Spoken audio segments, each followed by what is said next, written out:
Napoli-Monza, mancano 2 ore e mezza abbondanti alla partita e come vedete siamo all'esterno dello stadio Maradona. Fuori rotta ci sono scene che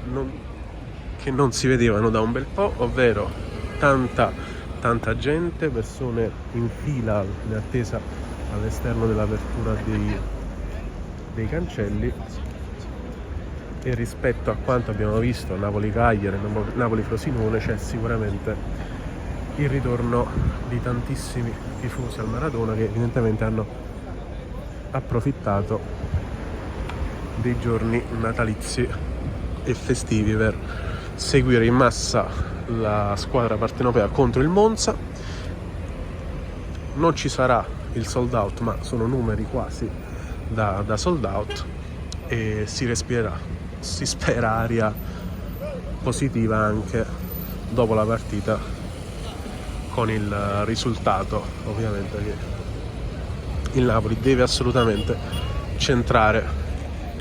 per quanto riguarda la vittoria ovviamente.